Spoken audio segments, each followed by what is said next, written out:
It was supposed to be a quiet night. I was halfway through a late shift at the precinct when the call came in. A 911 hang-up traced to an abandoned warehouse on the edge of town. Nothing unusual for Detroit, right? Drug deals gone south, junkies hiding from the cold. Just another box to tick in a long night. But something about the dispatcher's voice, shaky, too rushed, set my teeth on edge. "Detective Taylor," she stammered. "You're closest to the scene. Officers Andrews and Green are en route, but just be careful." Careful? For an empty warehouse? I grabbed my jacket, muttering under my breath about rookie dispatchers blowing things out of proportion. But that feeling in my gut wouldn't settle, like the faint hum of a tuning fork just before it snaps. When I arrived, the warehouse was silent, no signs of life. The front gates hung open, swaying lazily in the January wind. My flashlight swept across the gravel lot, but there wasn't much to see, just rusted-out trucks and weeds splitting through the pavement. Standard issue urban decay. But as soon as I stepped through the warehouse door, the air felt wrong. You ever walk into a room and feel like someone's been there just a second before? Like their presence is still lingering, a warm, invisible hand brushing past you? Yeah, it was like that. The kind of heavy silence that presses against your ribs and makes you check over your shoulder every 3 steps. The 911 call was traced to the office on the 2nd floor. I climbed the creaking stairs, my gun drawn more out of habit than fear. That's when I noticed the smell. Metallic, sharp, blood. Inside the office, the walls were bare, and the floor was scattered with shattered glass and papers. But the thing that made my pulse spike was the phone, an old rotary-style thing, dangling off the hook in the corner. It swung gently, as if someone had just let go of it. I stepped closer, my boots crunching over broken glass. "Detroit PD," I called out. My voice bounced off the empty walls, sounding smaller than I'd intended. No answer. The phone gave a single sharp click. My heart jumped. And then, clear as day, I heard breathing. Not through the phone, behind me. I spun around, gun raised, but there was nothing. Just shadows stretching across the room like clawed fingers. My flashlight danced across the walls, and that's when I saw it. A smear of something dark on the floor, trailing out of the room and down the hall. I didn't want to follow it. Hell, every instinct screamed at me to get back to my car and call backup. But something about that call, that breathing, kept pulling me forward. I followed the trail down the hallway, past doors hanging off their hinges and windows boarded up with rotting plywood. The trail ended at another set of stairs, leading down to the basement. If you've ever walked into a situation knowing it's going to change your life, knowing that whatever's at the bottom of those stairs is something you can't unsee, you'll understand the hesitation that pinned me in place. My flashlight flickered, the way it always seems to in horror movies, and I cursed under my breath. "Hello?" My voice cracked, and I hated myself for it. The only response was the sound of something scraping against concrete. Slow, deliberate, like claws dragging over stone.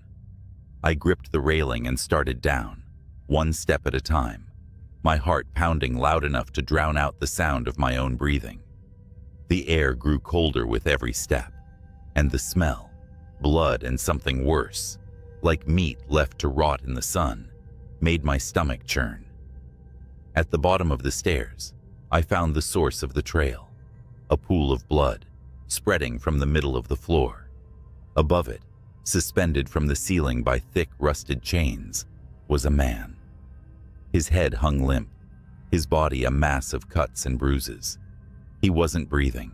At least, that's what I thought, until his head jerked up, eyes wide, staring right at me. "Help me," he rasped, his voice barely more than a whisper. Before I could respond, the scraping sound came again, closer now. I turned, and that's when I saw it. Something moved in the darkness at the far end of the basement. It wasn't human. It wasn't even close. I froze, every nerve in my body screaming to run. But I couldn't. My feet felt like they'd sunk into the concrete, locking me in place as my flashlight landed on the figure emerging from the shadows. At first, all I could make out was the shape, a hulking mass that scraped the low ceiling as it moved. Its limbs were unnaturally long, bent in ways that didn't make sense, like its joints were made of wet rope. The thing's skin, if you could call it that, was gray and mottled, stretched too tightly over its grotesque frame. It moved with a slow, deliberate shuffle, dragging those claw-like hands along the walls, leaving deep gouges in the concrete. And its face. Jesus Christ, its face. The thing's head tilted at an unnatural angle, like it was studying me. Its eyes were too large, glowing faintly in the dark with an unnatural amber light. Where a mouth should have been, there was only a gaping slit that stretched across its face, lined with jagged teeth. It let out a low, wet growl, a sound that seemed to reverberate in my chest, like it was alive, trying to dig into me. "Help me," the man behind me croaked again, his voice pulling me back to the present. I took a step back, my gun aimed at the thing, my finger twitching on the trigger. "Stay back," I shouted, but my voice cracked under the weight of my own fear. The thing didn't stop. Its head tilted even further, almost upside down now, as it took another step forward. The claws on its hands tapped against the floor like nails on glass, each one longer than my forearm. "Please," the man whispered again. His voice was hoarse, desperate, and it snapped me into motion. I darted toward him, fumbling for the knife clipped to my belt to cut him down. His eyes were wide and glassy, his lips trembling. "It's coming back," he gasped. "You have to run. You—" The creature let out a guttural scream, a sound so loud and inhuman it made my ears ring. I whipped around, firing off 2 shots.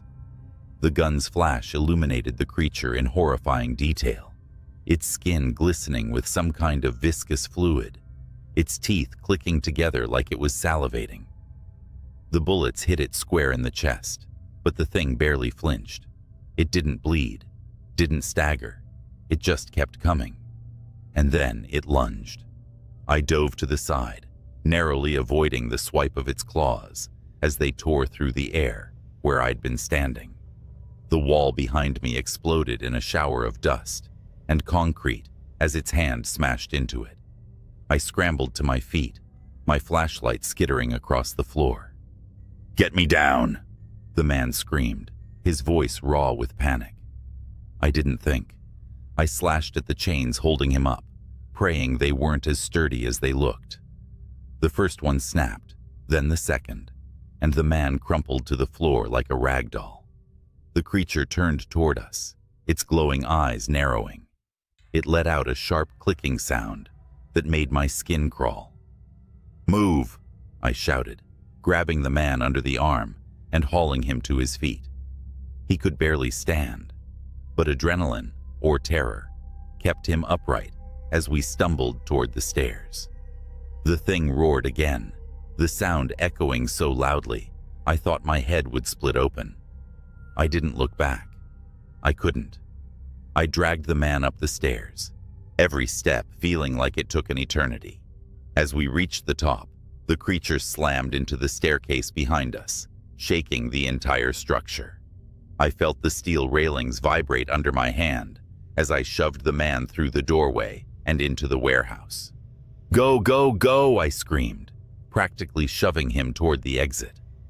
We burst out into the cold night air, the wind biting against my sweat-soaked skin. The man collapsed onto the gravel, gasping for breath. I turned, my gun raised, ready to fire if the creature followed us outside. But it didn't. The warehouse was silent again, the darkness behind the open doors yawning like a void. My flashlight flickered in my hand, and I realized I was trembling so hard I could barely hold it steady. What the hell was that? I whispered, more to myself than to the man. He didn't answer. He was curled up on the ground, clutching his knees to his chest, his eyes wide with a 1,000-yard stare. Sirens blared in the distance. Backup had finally arrived.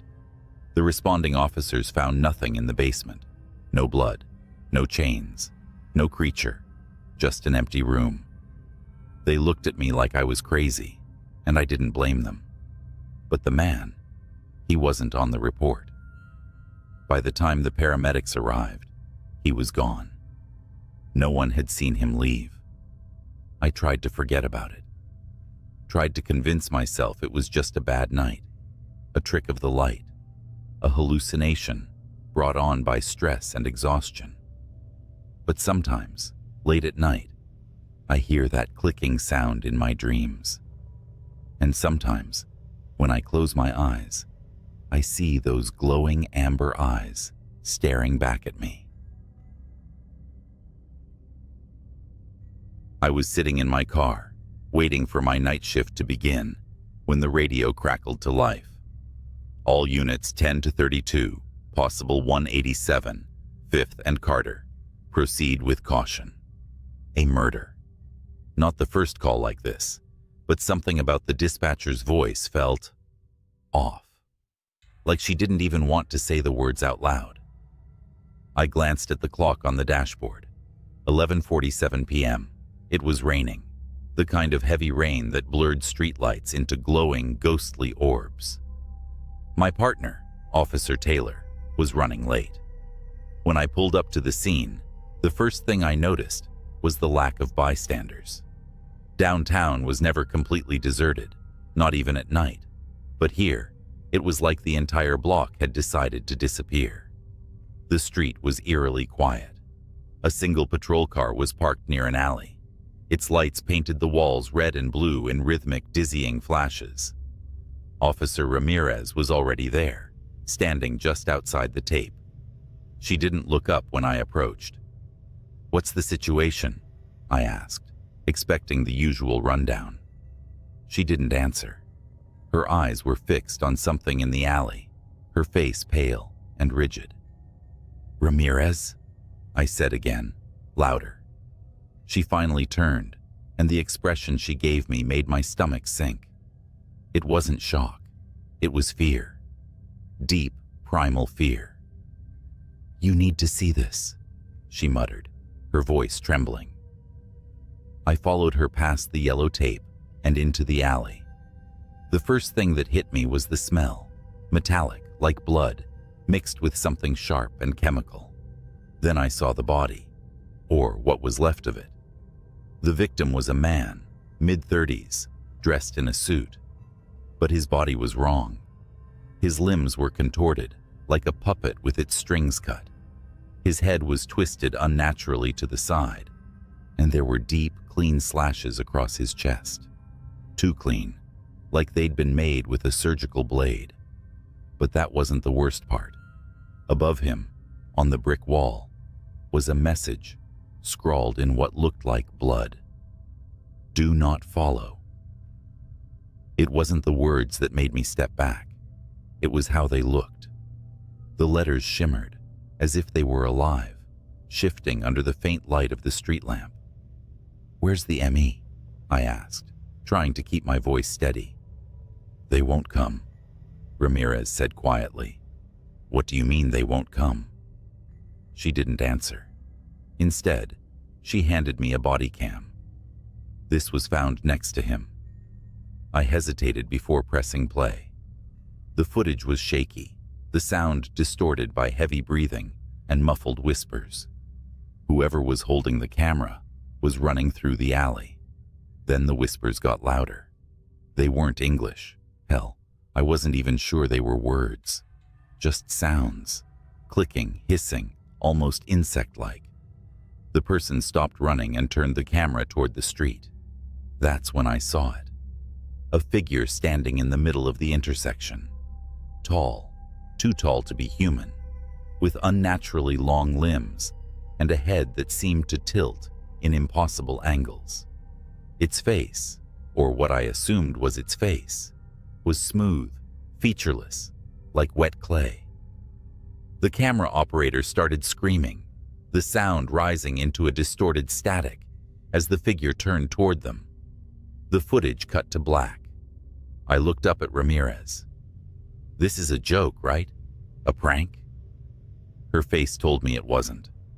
I turned the body cam over in my hands, my heart pounding in a way it hadn't since my rookie days. This wasn't protocol. None of it was. A part of me wanted to get back in my car and radio for backup. Another part of me wanted to throw the body cam into the nearest dumpster and forget I'd ever seen it. But something told me this was bigger than me, bigger than a single precinct. "Ramirez, who found the body?" I asked, trying to piece this together. "Anonymous call," she replied, her voice shaky. "No details. Just said we needed to get here fast." She glanced at the alley entrance like she was expecting someone, or something, to walk through it. "I don't think we're supposed to be here." "What the hell is that supposed to mean?" I asked. But she didn't answer. Instead, she stepped back toward the tape, muttering something about needing air. I crouched next to the body, ignoring the growing sense of dread creeping up my spine. The cuts weren't just surgical. They were deliberate, precise, like someone or something wanted us to notice their work. The blood had pooled beneath the victim, but there was no trail, no sign of a struggle. It was like he'd been dropped here. A low hum broke the silence. At first, I thought it was coming from the patrol car, but as it grew louder, I realized it was coming from the alley itself. A deep, resonant vibration that made my teeth ache and my vision blur. "Ramirez?" I called out, but she was gone. I stood up, scanning the area. She couldn't have left. I would have heard her car. "Ramirez, this isn't funny. Where are you?" The hum grew louder, morphing into a series of sharp, rhythmic clicks. It was coming from deeper in the alley. Against every instinct, I stepped toward the sound, my hand resting on my holstered gun. The rain seemed to grow heavier as I moved, each drop stinging like ice against my skin. Then I saw it. At the end of the alley, just beyond the reach of the flickering street lamp, was the figure from the body cam footage. Tall, impossibly tall, with limbs that seemed to stretch and sway like they were underwater. Its head tilted toward me, and though it had no eyes, I felt its gaze pierce straight through me. I froze, my fingers fumbling for my radio. "This is Officer Hall," I managed to choke out. 10 to 33. "Officer down. I need backup at..." The radio screeched with static before going dead. The figure moved, not walking but gliding, its body twisting unnaturally with each step. The hum and clicks grew deafening, like a swarm of locusts had taken residence in my skull. "Stop," I shouted, drawing my weapon. "Police, don't move." It didn't stop. It didn't even flinch. I fired. Once, twice, 3 times. The gunshots echoed through the alley, but the figure didn't react. The bullets didn't connect. They just disappeared, swallowed by the air around it. Panic surged through me as the figure grew closer. I stumbled back, tripping over a discarded trash can and landing hard on the wet pavement. The thing loomed over me now, its featureless face tilting in curiosity or hunger. "Ramirez!" I screamed, my voice breaking. "Where the hell are you?" Then, just as suddenly as it appeared, the figure stopped.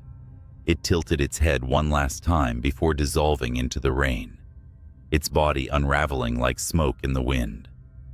The hum and clicks faded, leaving nothing but the sound of my ragged breathing. I scrambled to my feet, my hands shaking so badly I could barely reholster my weapon. The body was still there, untouched, but Ramirez was gone. I searched the alley, the street, even the surrounding blocks, but there was no sign of her. When backup finally arrived, I didn't mention the figure. I didn't mention the body cam, or the hum, or the clicks. I just said Ramirez had disappeared, and that we needed to issue a bolo immediately. They found her patrol car a few hours later, abandoned on the edge of town. Her body cam was inside, but the footage had been wiped. No one ever saw Ramirez again. As for me, I turned in my badge a week later. The official report said she went missing in the line of duty, but I know better. Whatever that thing was, it's still out there, waiting in the shadows. And every time it rains, I hear those clicks in the back of my mind, and I wonder, is it coming for me next? I don't remember why I agreed to pick up the graveyard shift that night. It was either overtime or the guilt trip my partner Dave laid on me. Either way, I found myself driving the squad car down the eerily quiet streets of our small Midwest town around 1 a.m. Everything was dead silent except for the crackling of the police radio. Dave was slouched in the passenger seat, sipping his cold coffee, when the call came through. All units, we've got a 10-91B near Winfield and Grove. Possible disturbance at the abandoned Marshall House.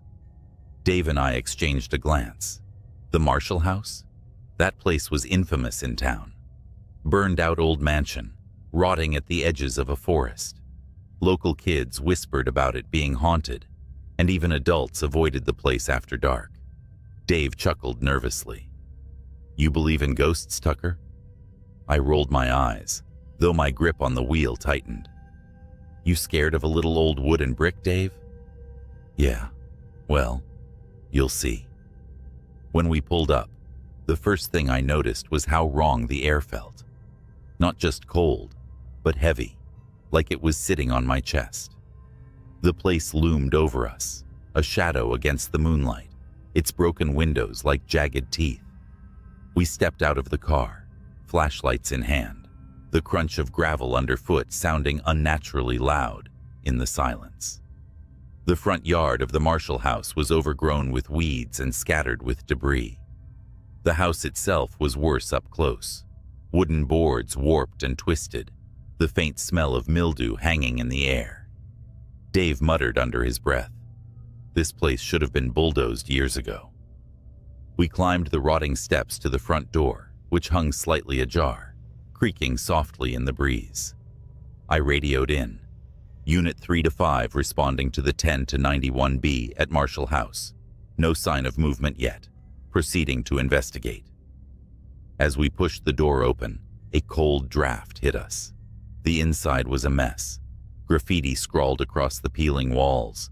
Broken furniture scattered everywhere. And yet, it wasn't just the decay that unsettled me. It was the strange silence.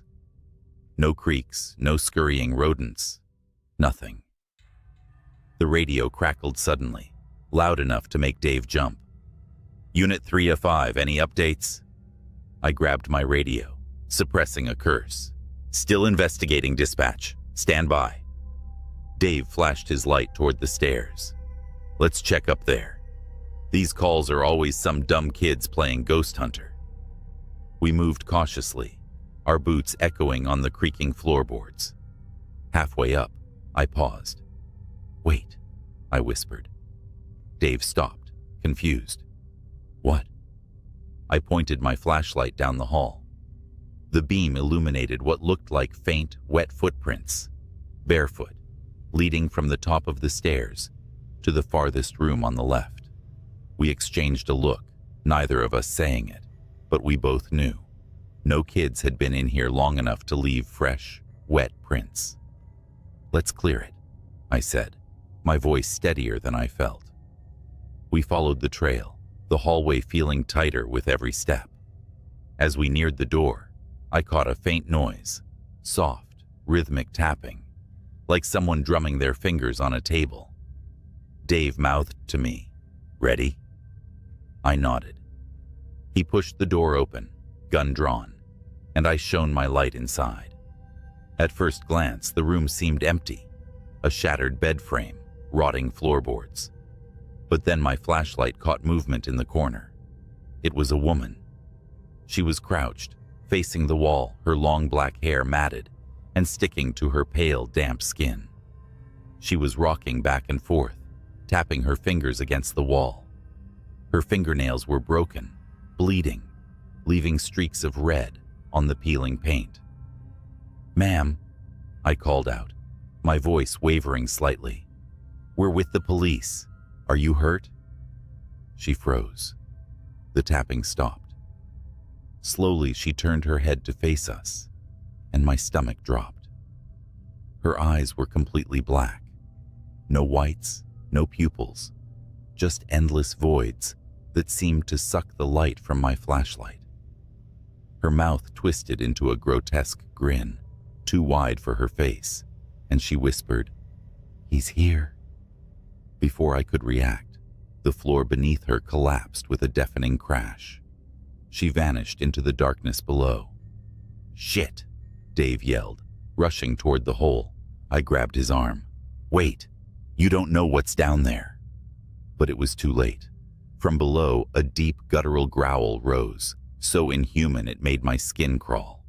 Then came the sound of heavy, dragging footsteps. We backed away slowly, guns drawn, our breaths shallow. Something, no, someone, began climbing out of the hole. First came a hand, long and thin, its nails jagged and yellow.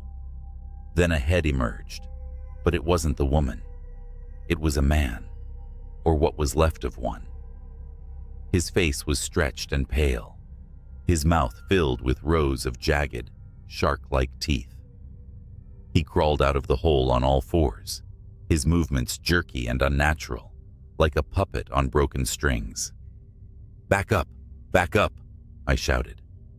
Dave didn't need to be told twice. We stumbled down the hallway, the thing chasing us, its growls reverberating through the house.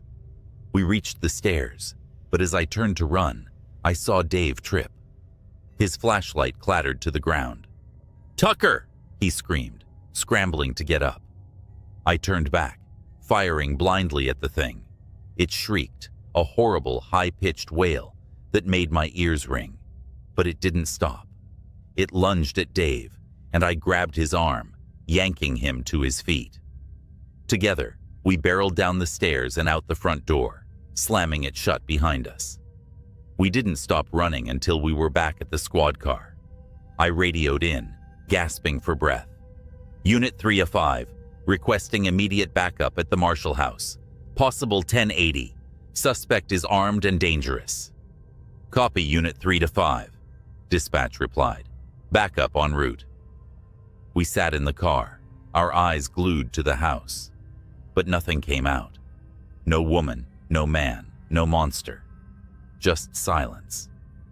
When backup arrived, we cleared the house from top to bottom, but there was no sign of anyone or anything. The hole in the floor? Gone, like it had never been there.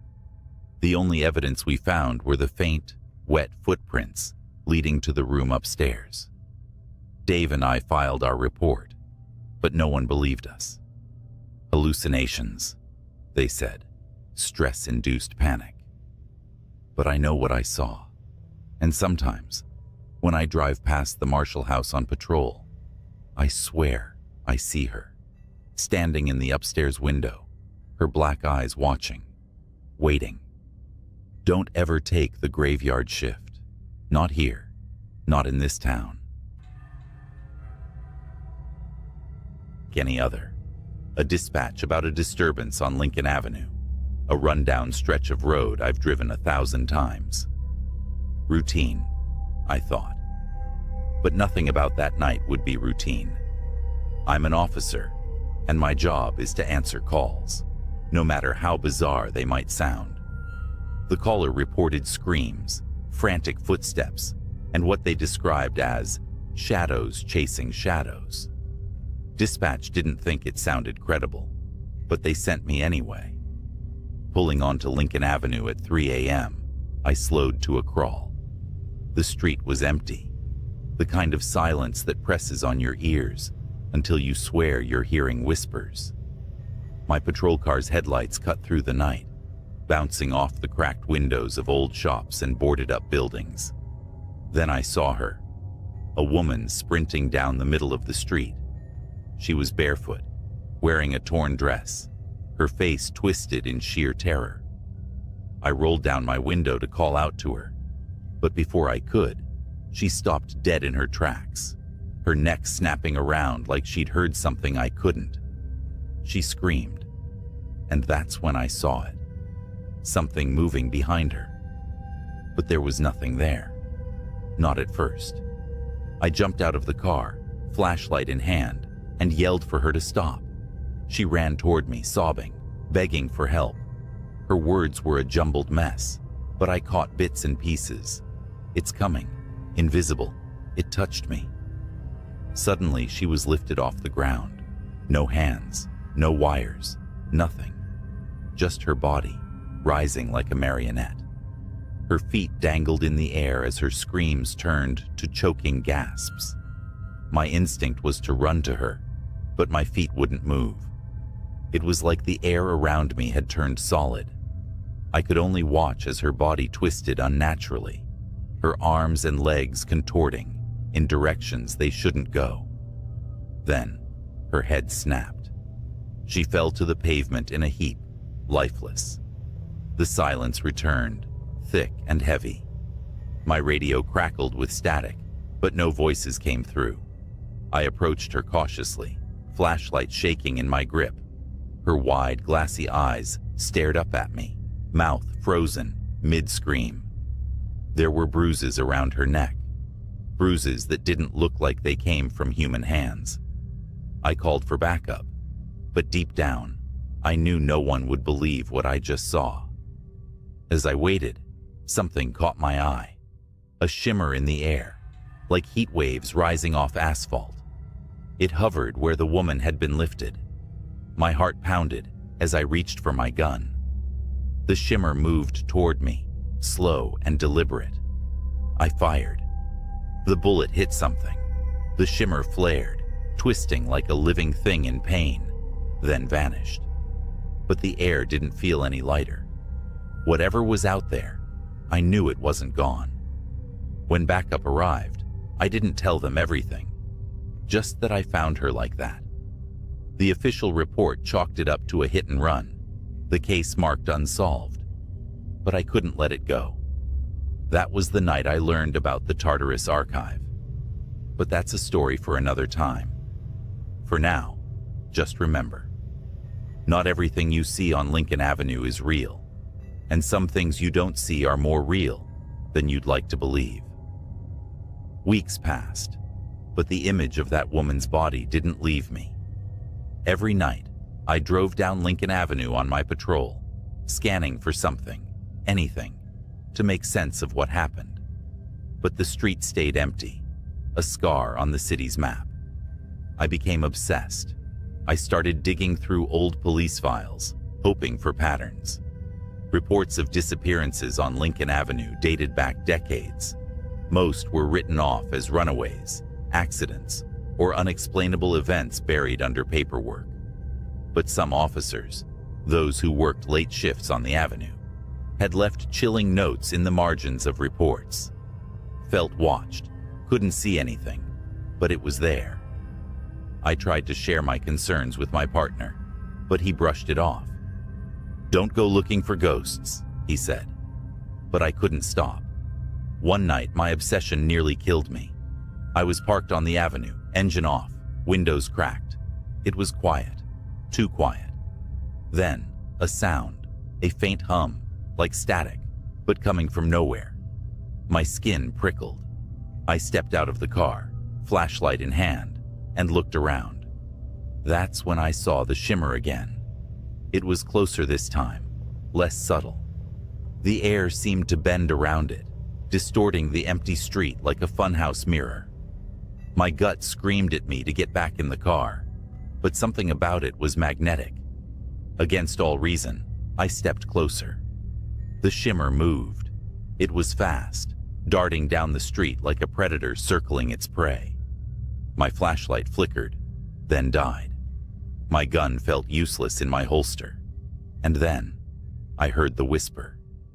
"You shouldn't be here." It wasn't a voice, not exactly. It was in my head, but louder than my thoughts. I stumbled back, the whisper growing into a deafening roar. Shapes began to form in the shimmer, elongated limbs, hollow eyes, twisted mouths that didn't belong on any living creature. They flickered in and out of existence, like they couldn't fully cross into our reality. I ran. Back in the car, I threw it into drive and sped off. My radio crackled, voices cutting in and out. "Officer down on Lincoln Avenue." The voice wasn't mine. When I reported the incident, I was met with silence. My captain gave me a long, hard look, then dismissed me for the night. 2 days later, I was called into his office. He handed me a file labeled Classified Tartarus Division. Inside were grainy stills from security footage, the woman I'd seen that night, the shimmer, and other images, faces contorted in terror, bodies suspended in midair, shadows that didn't belong to anything human. He said only one thing: "You didn't see anything." I didn't sleep that night. Instead, I combed through the Tartarus file in secret. There were names of other officers, all with eerily similar accounts, all sworn to silence. A few had gone missing. That's when I found the recording. It was from a patrol car on Lincoln Avenue, time-stamped 5 years ago. The dash cam footage showed an empty street at first. Then, the shimmer appeared. The car's engine revved, but the officer never escaped. The shimmer enveloped the vehicle, and within seconds, the footage cut to static. The officer was never found. I requested a transfer the next day. Now, years later, I'm hundreds of miles away from Lincoln Avenue, but the whispers still haunt me. Sometimes when it's quiet, I'll hear the hum, faint but unmistakable. I've learned to ignore it.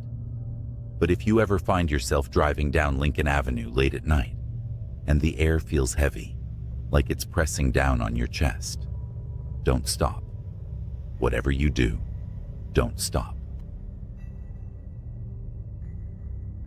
First time I saw her was through the cracked screen of a police body cam. "Dispatch, suspect unarmed but acting erratic," the officer muttered as his footsteps echoed down the shadowed alley, his breath clouded in the frigid night air. Every exhale, a whisper of tension. The camera bobbed with his steps, capturing the shimmer of frost on the brick walls and the distant glow of streetlights. Then she appeared. She was crouched by a dumpster, her back to the officer, swaying ever so slightly like she was listening to music only she could hear. Her hair, long and dark, clung to her like seaweed on a corpse. The officer called out, his voice steady but sharp. "Ma'am, this is the police. Are you all right?" She didn't turn around. Instead, she raised a single hand, a pale skeletal thing with fingers too long, almost insect-like, and scratched the air.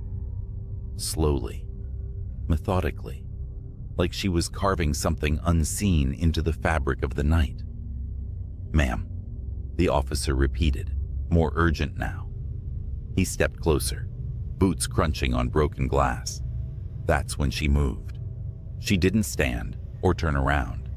She simply twisted. Her neck rotated far beyond what should have been possible, vertebrae cracking like dry twigs, until her face was staring back at the camera. Her eyes were enormous, hollow pits, swallowing the weak beam of the officer's flashlight. And her mouth, God, her mouth, stretched into a grin that could split a human skull. The body cam glitched, For a moment, the screen was static, the audio a shrill, grating scream. When the feed returned, the alley was empty. The woman was gone. "Officer Monroe, what's your status?" Dispatch buzzed, but Monroe wasn't responding. His body cam showed nothing but the open alley now, the flashlight beam trembling as it panned across damp brick walls.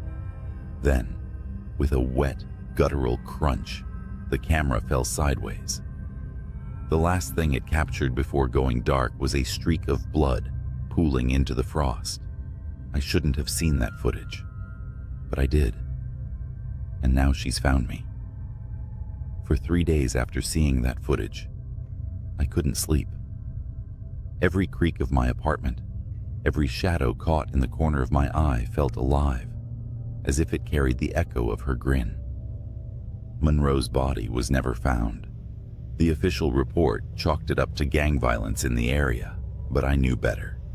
That thing, whatever it was, had taken him. I work in law enforcement too, just not on the front lines. My job was to review body cam footage for ongoing investigations, compiling evidence for court cases.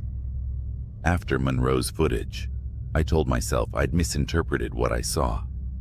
Maybe it was a trick of the light, a camera malfunction, or exhaustion playing tricks on my mind. But the night after I filed the footage, I got a message in my inbox. Unreviewed Incident 1127 code, redacted. It was flagged for immediate review, a case assigned to me, and only me. At first, I thought it was a mistake. No one spoke to me about it. No directives came through, just the video file. I shouldn't have clicked on it, but I did. This wasn't from Monroe's district. The footage came from across the city, 3 nights after his disappearance. It showed 2 officers responding to a break-in at a derelict industrial warehouse. Their body cams revealed the scene: rusted machines coated in dust, walls lined with graffiti, and corridors that seemed to stretch forever into the dark. "Anyone here? Show yourself," one officer barked, his flashlight slicing through the shadows. His partner covered his 6, their footsteps echoing through the cavernous space. And then they heard it. Laughter. It was faint at first, barely audible. A child's giggle. But as they moved deeper, it grew louder, distorted, the pitch warping until it sounded less like laughter and more like the twisted cries of something mocking human joy. "Cut the crap," the second officer shouted. "This is your last warning." The laughter stopped. The silence that followed was heavier than the darkness around them. That's when the flashlight beams caught movement. Something darted between the rusted machines, too fast to track. The officers shouted, raising their weapons, but it was no use. The thing emerged, not running, but crawling, limbs too long, joints bending the wrong way. It skittered toward them with impossible speed, its hollow eyes reflecting the light like mirrors. One officer fired. The gunshots echoed, deafening in the emptiness.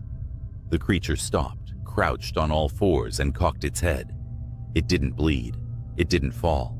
It simply stared, grinning that same skull-splitting grin. Then it lunged. The camera feed erupted into chaos. Flashes of limbs, screams, static.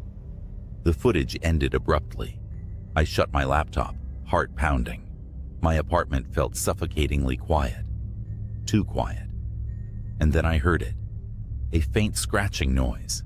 At first I thought it was coming from the walls, maybe rats or the old pipes.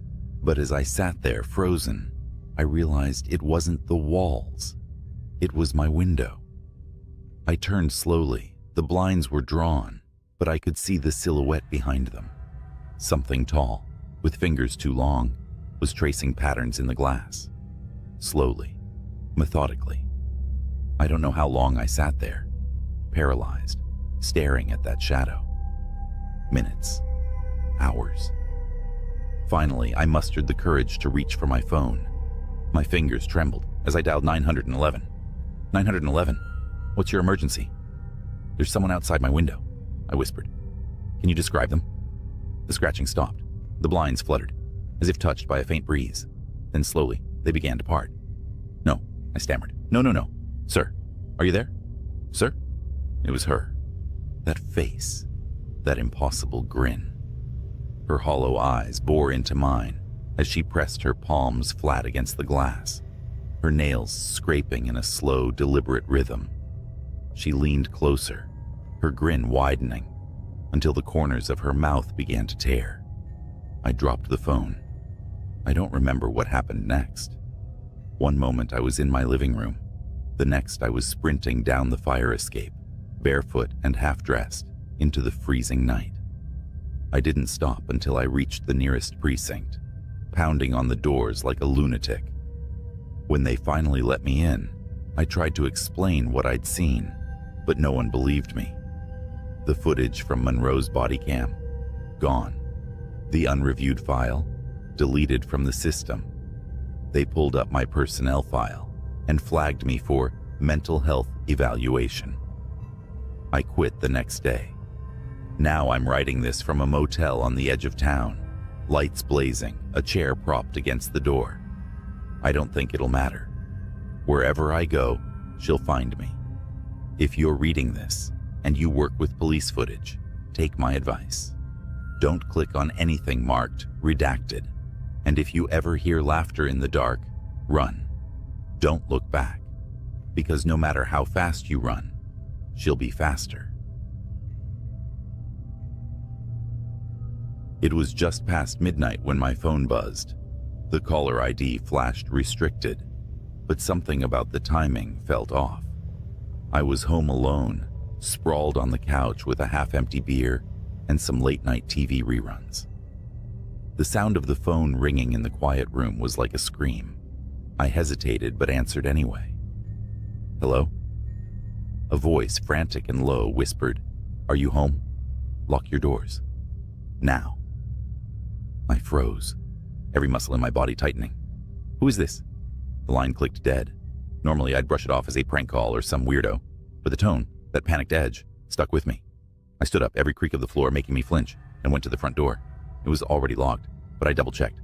Windows, secure, back door, latched tight, satisfied. I sat back down, laughing nervously to myself. Then I saw the police cruiser pull into my driveway. The patrol car's lights weren't flashing, but its mere presence was enough to make my stomach churn. A tall officer stepped out, his silhouette sharp against the dim porch light. He knocked twice, and I debated for half a second whether to open it. "Mister?" His voice carried through the door. I answered cautiously, opening it just enough to meet his eyes. "Yeah? Something wrong?" "We received a report of suspicious activity in the area," he said. His voice was calm, almost rehearsed, but something in his eyes. It wasn't just concern. It was fear. "Have you seen or heard anything unusual tonight?" Well, I got a weird phone call a few minutes ago," I admitted. "Told me to lock my doors." The officer nodded, his hand resting lightly on his holstered gun. "May I come in?"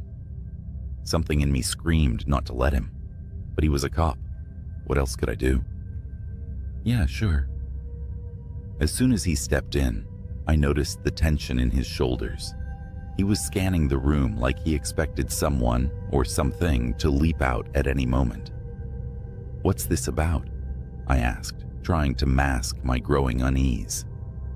He hesitated, then motioned toward the living room. "Can we sit? I'll explain everything." We sat. He didn't take off his hat, didn't relax.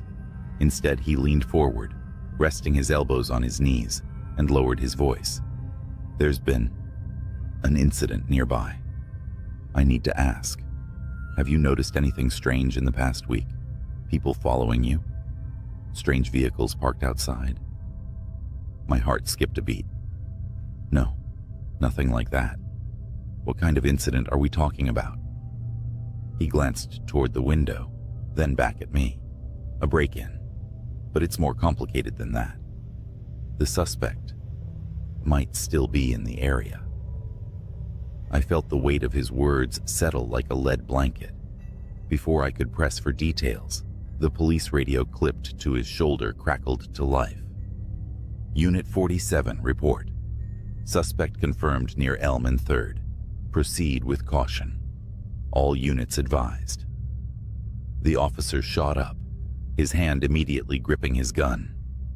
Stay here, he ordered. Lock the door behind me. Don't answer for anyone but the police. And just like that, he was gone. The red and blue glow of his cruiser fading down the street. I locked the door as he instructed, but the silence that followed was unbearable. That's when I noticed something. The basement door. It was slightly ajar. I stared at the basement door, my pulse roaring in my ears. I was sure I had closed it earlier. Positive. Every nerve in my body screamed for me to call the officer back, but my phone sat uselessly on the coffee table. I wasn't even sure I could move. Then came the sound. A soft, deliberate creak, like someone shifting their weight on the wooden basement steps. I backed away instinctively, eyes locked on the gap, where the door hung slightly open. The living room suddenly felt suffocating. Every shadow stretched longer, every sound amplified. I grabbed the nearest thing resembling a weapon, a heavy floor lamp, and inched closer to the door. Hello? My voice barely broke a whisper. Idiotic. As if I wanted a reply. The silence was deafening. Then came a slow, scraping noise, like metal dragging against the wall. My heart felt like it was trying to escape my chest. Look, I stammered. I don't know who's down there, but the cops are already here. They're coming back any second. Nothing. And then, almost imperceptibly, I saw it. A flash of movement low to the ground, at the edge of the basement's shadows. I stepped back, holding the lamp like a bat, and shouted, I'm armed. Come out now. The basement door slammed shut. Hard. I stumbled backward, my breath coming in shallow gasps. I didn't have time to think. My brain screamed run, but my legs wouldn't cooperate. Then the floor lamp's light flickered and died, plunging the room into a thick, oppressive darkness. And that's when the doorknob started to turn. The logical part of my brain was gone, overtaken by pure primal fear. I bolted for the kitchen, skidding on the tile as I grabbed the biggest knife I could find. The house was silent again. But I knew I wasn't alone. I tried to force my trembling fingers to dial 911, but the phone buzzed with a new notification. A single text message. Get out. The number was restricted. As if on cue, the basement door creaked open. Heavy, deliberate footsteps echoed on the stairs. I pressed myself against the far wall of the kitchen, knife in hand, when I saw him step into view. It wasn't the cop. The man was tall and wiry, his face obscured by some kind of crude mask, a burlap sack with slits for eyes. He held a crowbar in one hand, tapping it rhythmically against the wall as he stepped into the living room. You're making this harder than it needs to be, he rasped, his voice low and gravelly. Come out now, and I'll make it quick. I froze, barely breathing, as he scanned the room. His head tilted, and he sniffed the air like a predator. Then he turned, heading for the hallway that led to the kitchen. I wasn't going to wait for him to find me. As soon as his back was turned, I bolted. I sprinted through the side door into the yard, knife still clutched in my hand. The cold air hit me like a slap, but I didn't stop. I ran toward the street, praying the officer's cruiser would still be close. Instead, I saw two figures standing in the shadows near the curb. Help! I screamed, desperate, running toward them. They stepped into the light. It was the officer. But standing next to him was another man, wearing a matching police uniform. Same height, same build, same badge. My brain struggled to process it, and before I could stop myself, I blurted, "What?" The officer I'd let into my house earlier raised his gun. On the ground, now. I didn't move. Couldn't. The other officer, the real one, looked just as confused as I felt. He put a hand on his holster, his expression sharp. "What's going on here?" The man with the gun didn't answer. His eyes darted toward the house, and for a fraction of a second, I saw it. The tiniest shift in his demeanor. Panic. He wasn't a cop. "Drop the gun," the second officer barked, stepping forward. And then, chaos. The fake cop turned and bolted, disappearing into the dark. The real officer chased him, shouting into his radio for backup. I stood there trembling, clutching my knife, trying to make sense of what had just happened. Behind me, from the open basement door, came a low, guttural laugh. I didn't wait. I ran. The real police arrived minutes later. They searched the house, the basement, the yard, but whoever or whatever had been there was gone.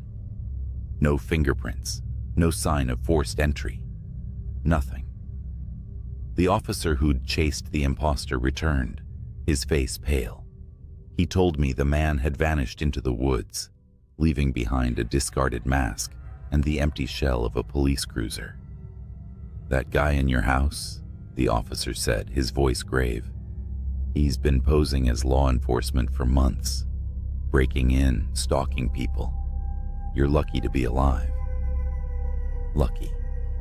That word stuck with me. I moved out of that house the next day, left the city altogether.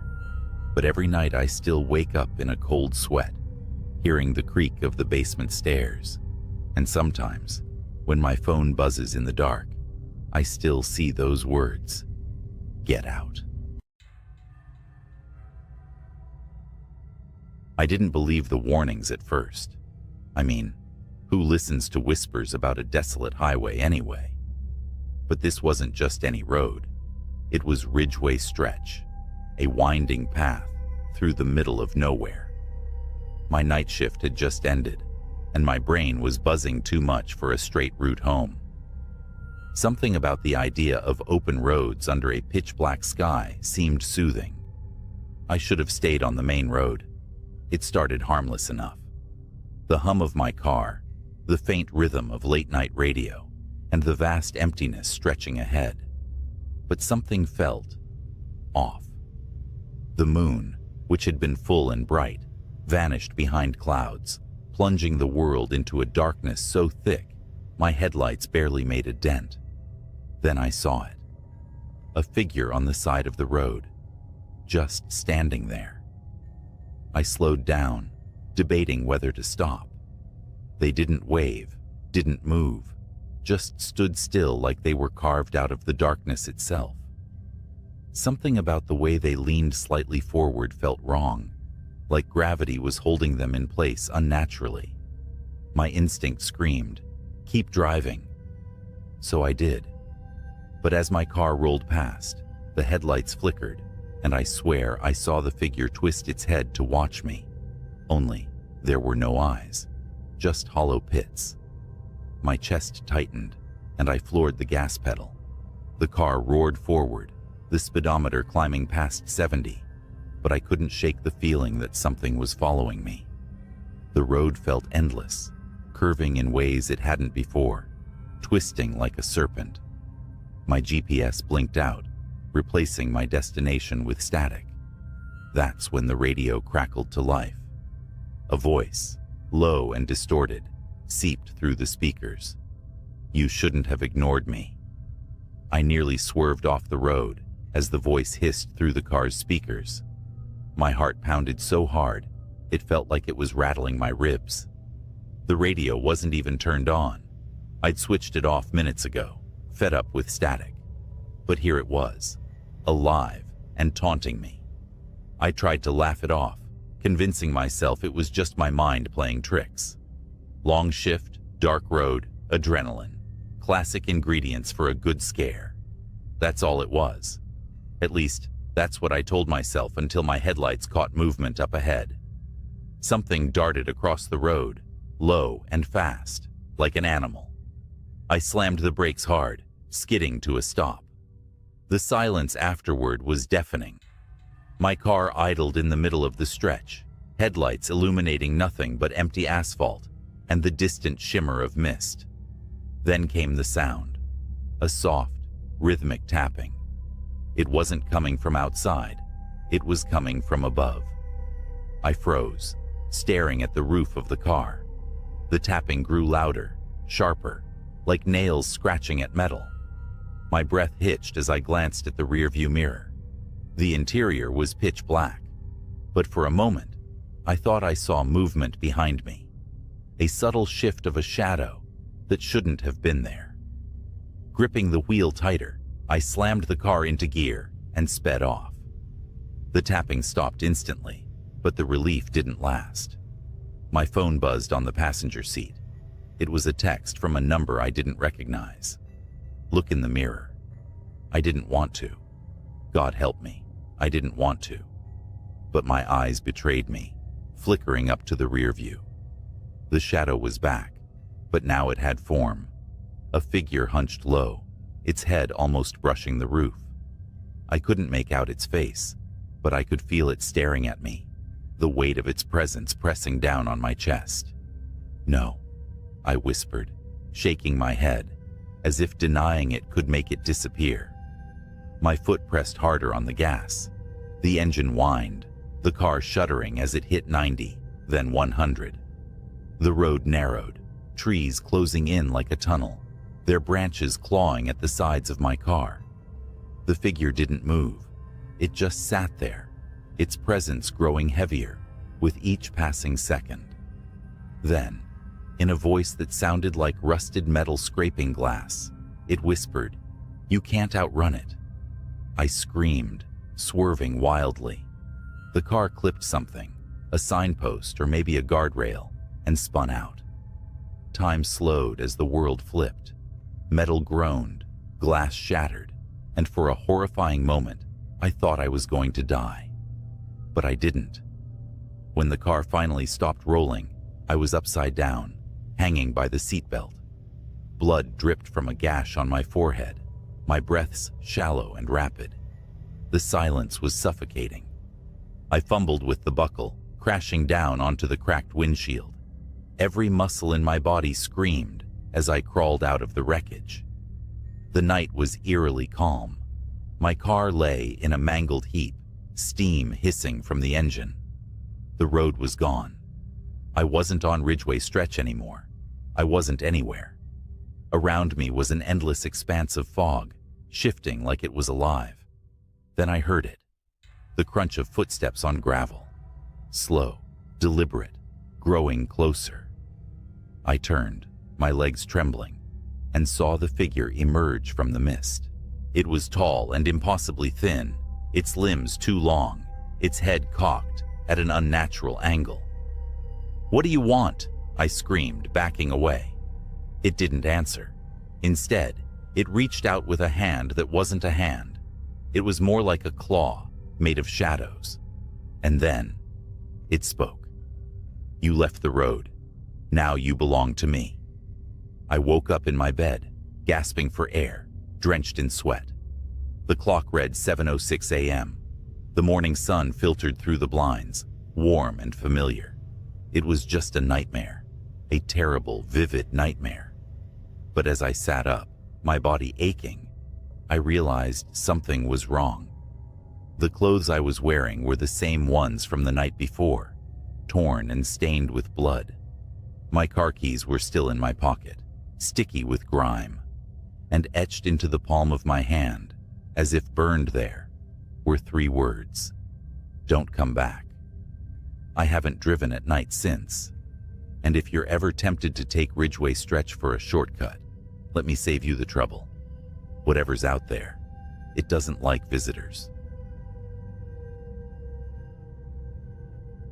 The highway was empty, except for my old sedan cutting through the cold, humid night.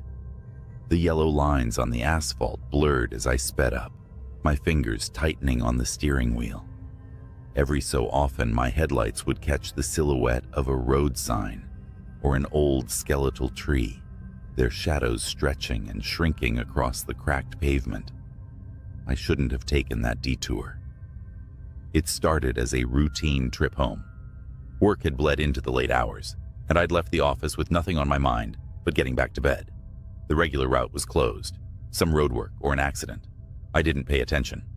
My GPS offered an alternative, a back road that wound through what looked like endless farmland and forest.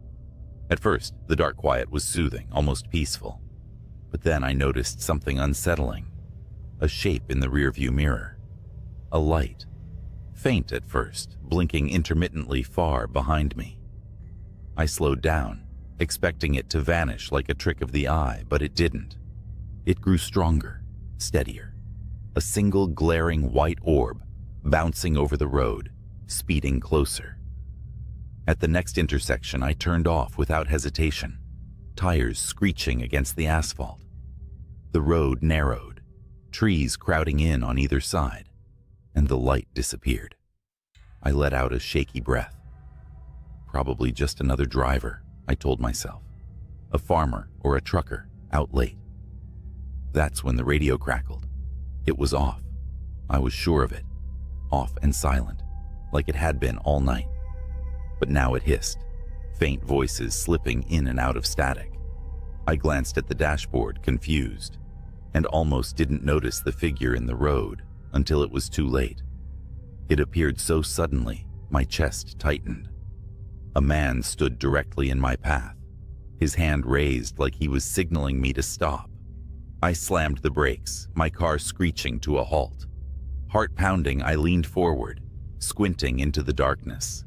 The man was pale, unnaturally so, his face hollow and his clothes rumpled. He didn't look homeless, though, or drunk, more like something misplaced. His lips moved, but I couldn't hear him. My gut told me to drive, but curiosity won. I cracked the window. "What are you doing out here?" I called, my voice shaking more than I liked. The man's lips stopped moving, his head tilted, neck bending in an unnatural angle. Then, in a voice as clear as if he were sitting beside me, he whispered, "You shouldn't have stopped." Every instinct screamed to press the gas and go, but my body froze. It wasn't just fear. It was something heavier, like the air had thickened, rooting me to the spot. Then the man moved, not toward me, backward. His feet shuffled awkwardly as he retreated into the shadows, his figure melting into the trees. The radio hissed louder now, the static broken by faint guttural sounds that raised the hair on the back of my neck. Before I could act, the light reappeared in my rearview mirror. This time it wasn't distant. It flooded the inside of my car, so bright it washed out the world outside. My foot found the pedal, and I sped off, the light chasing me like a predator. I floored the gas pedal, the old sedan groaning as it sped down the winding road. The blinding light in my rearview mirror didn't falter. It grew brighter, closer, swallowing the world behind me. My hands gripped the wheel so hard my knuckles ached, and the forest on either side blurred into an endless wall of black. The radio screamed now. No music, just static and garbled voices, as if 100 people were shouting underwater. The sound clawed at my brain, making it hard to think. I reached for the dial, desperate to shut it off, but it wouldn't budge. A figure appeared ahead, standing in the middle of the road again. It wasn't the man from before. It was taller, thinner, its limbs unnaturally long. Its head lolled to the side as if it couldn't hold it up. And its eyes, God, its eyes glowed the same blinding white as the light behind me. I yanked the wheel to the left, narrowly avoiding it, and felt the car's tires hit gravel. My heart stopped as the vehicle skidded, the steering wheel jerking out of my hands. I was certain I'd crash into a tree, but the car swerved back onto the road as if pulled by an invisible force. That was when I heard the laughter. It wasn't from the radio or the road. It came from inside the car. I didn't dare look around. My eyes stayed fixed on the road ahead, where the forest began to thin, revealing a stretch of open field. The laughter grew louder, more distorted, echoing in my ears. I couldn't tell if it was mocking or joyous, but it chilled me to my core. "Keep driving," a voice whispered from the passenger seat. I couldn't stop myself. I glanced over. The passenger seat was empty, but for a brief moment, the shadows seemed to shift, forming a faint outline of a figure hunched over, watching me. Its face was obscured, but its presence pressed on me like a physical weight. The light in the rearview mirror was gone now, but I didn't dare slow down. My car roared across the field, the tires thumping over uneven ground. The open space should have felt like relief, but the darkness here was heavier, more oppressive. It swallowed the stars and the moon, leaving only my dim headlights cutting through the void. Then my engine sputtered. No, I muttered, slamming my foot on the pedal. The car jerked forward but lost speed, its protests growing louder with each passing second. Finally, it rolled to a stop, the engine clicking as it died. The headlights flickered, then went out, leaving me in absolute darkness. For a long moment, there was silence, and then I heard it. Footsteps. Slow, deliberate, crunching over the dirt behind me. My breath hitched, my entire body trembling. I fumbled for my phone, desperate to turn on its flashlight, but it slipped from my hands and fell somewhere under the seat.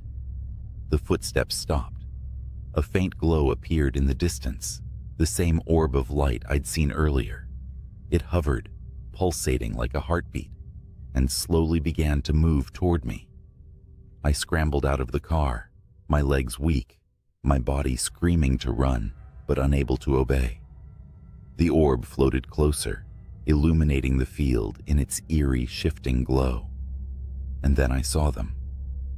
Figures stood all around me, their outlines faint and flickering, like static on an old TV. They were just outside the orb's reach, encircling me. Their faces were blank, no features, no eyes, just smooth, pale surfaces that tilted toward me as if watching. The orb stopped a few feet away, hovering in the air. I stared at it, mesmerized, as it began to change. Its light dimmed, revealing a swirling, gas-like surface that twisted and turned. The figures stepped closer, their movements jerky, unnatural. I forced myself to move, stumbling backward. My hand brushed against something cold and metal. The car's door. Without thinking, I climbed back inside and locked the doors, as if that could protect me. The orb didn't follow. Instead, it began to stretch and shift, forming a long, thin shape that resembled an arm.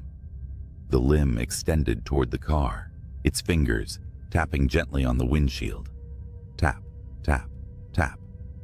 The radio crackled to life again, this time with a single clear voice. Run.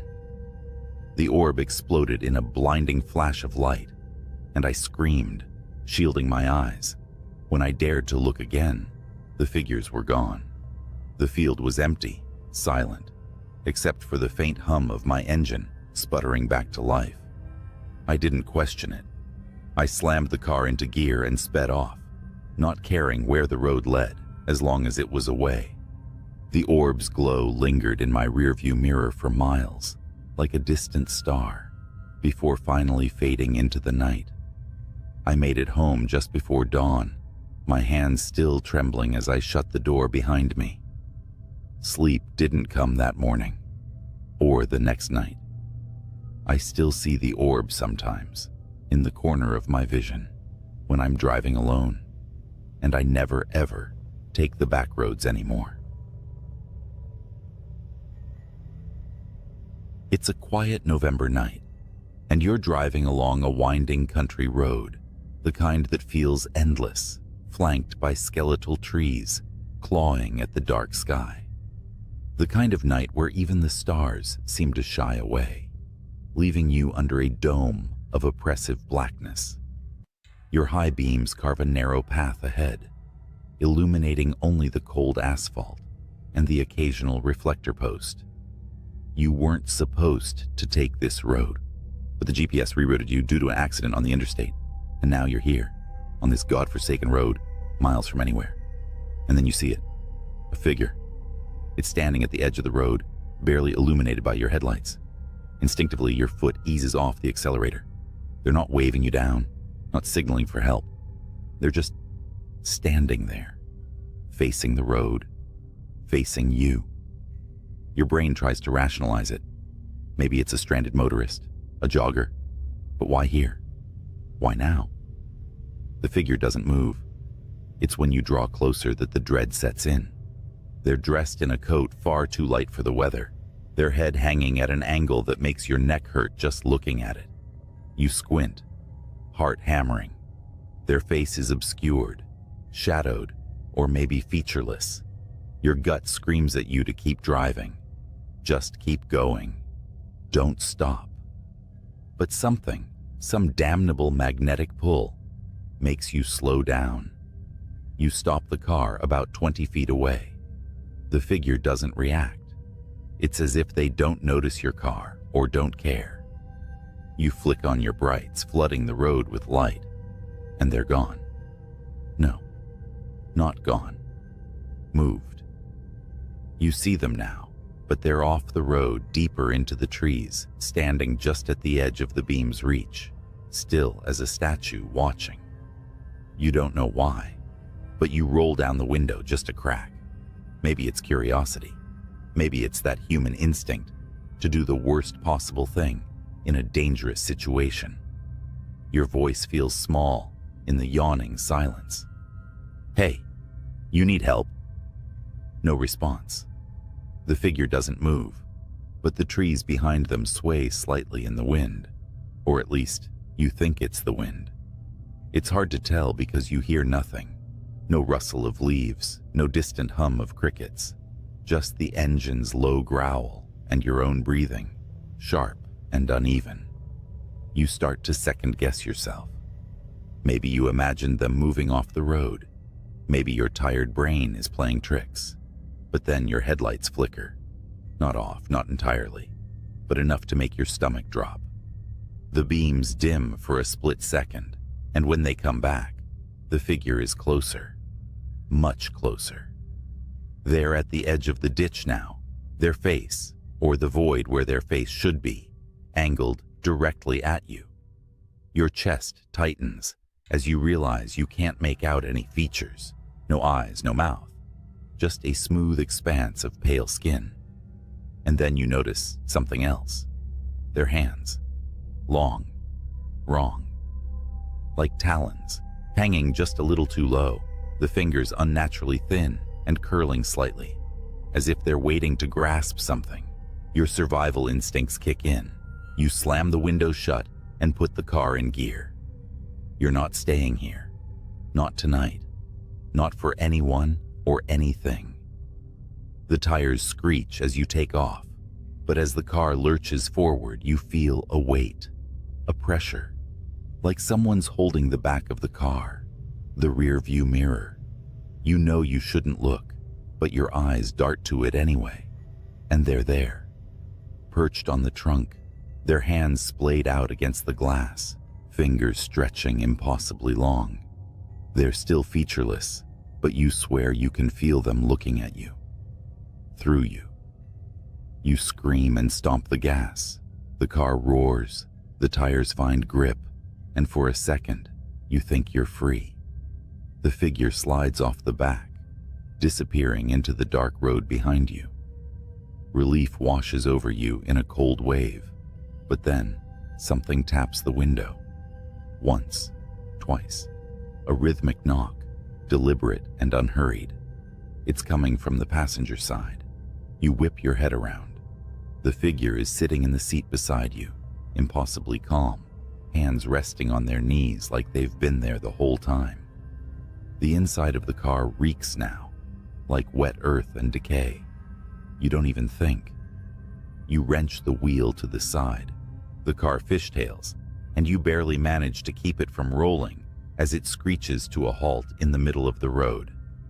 You throw open the door and bolt into the woods, leaving the car behind. Branches slash at your arms and face as you run. You don't know where you're going, but anywhere is better than here. The figure doesn't chase you, at least not in the way you expect. You can't see them, but you feel them. Their presence is heavy, like the air is pressing down on you. Every shadow seems alive, every sound amplified. Finally, you burst into a clearing and collapse to your knees. The moonlight bathes the open space, giving you the first sense of security you've felt all night. You take a moment to catch your breath, the cold seeping into your skin as you sit there trembling, and then you hear it. The knock. Once, twice. You whip around, and there, at the edge of the clearing, the figure stands. Only now, they're not alone. Dozens of them emerge from the trees, identical and featureless, their long fingers curling and uncurling as they close in. They form a perfect circle around you, their movements synchronized, their heads tilting in unison. Your scream catches in your throat as they close the gap, their smooth faces mere inches from yours. And then, blackness. When you wake up, you're in your car. It's parked neatly at the gas station you stopped at before this nightmare began. The sun is rising, the orange glow spilling over the horizon. The engine is off, your keys in your lap. Everything looks normal, except for the muddy handprint smeared across your windshield. It started on a call like any other. A dispatch about a disturbance on Lincoln Avenue, a rundown stretch of road I've driven 1,000 times. Routine, I thought. But nothing about that night would be routine. I'm an officer, and my job is to answer calls.